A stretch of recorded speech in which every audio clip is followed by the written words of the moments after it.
My son JM just turned 20, and for his birthday, we took a trip to New York, and we saw the sights and did all the fun stuff that you do in town, but we went and saw a concert, very popular band, huge crowd, and we had great seats, and there was so much energy in the room and so much being said, and I was surprised by how much positivity there was in all the music.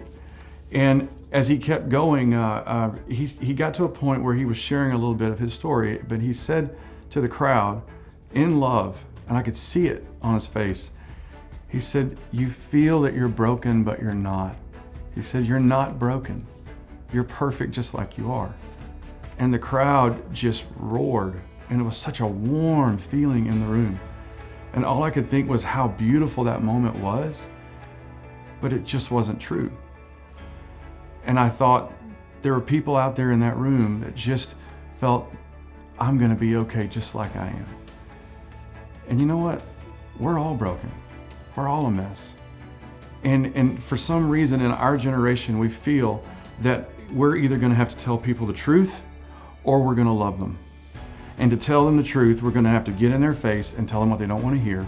But if we love people, we're just gonna step back and let people do what they do and let things happen and just love them where they are. Jesus didn't ever do that. Jesus never spoke the truth without love. And he never loved someone without telling them the truth. He never told a broken person that they were whole, because that's not love. Everything Jesus ever said or did was totally against the modern culture he was surrounded by. But everything that Jesus ever said or did was totally for people. It can be done. We feel in church that if we love someone by telling them, look, you're running off of a cliff right now, you need to stop, that's viewed as judgment. And that's just not in the Bible. Jesus spoke to people where they lived, and he loved them in a way that they were ready to hear the truth, even if it meant big cost to them. He saved a woman from being stoned, but then he said, go and sin no more. I don't condemn you, but you can't keep walking in this. Love earns the right to speak the truth, but truth proves that you really love. And in the song, The Bridge, what I'm trying to communicate is that we need to have bridge building relationships with the world.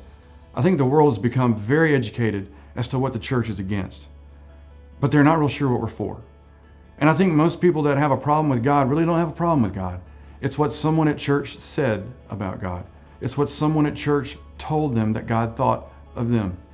And I think at times, maybe it's sin envy.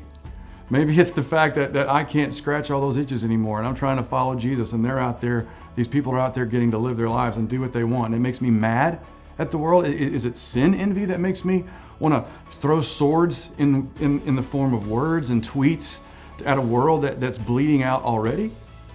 Or can I let God break my heart for people and see that people never were the enemy? The enemy fools people into the things that they do. So as I draw closer to Jesus, I want to see people like Jesus does. And I want to meet people like Jesus met me.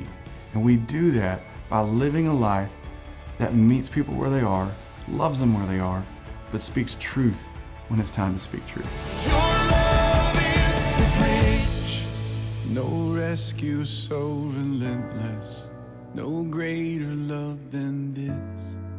Where sin leaves a canyon, your love builds a bridge.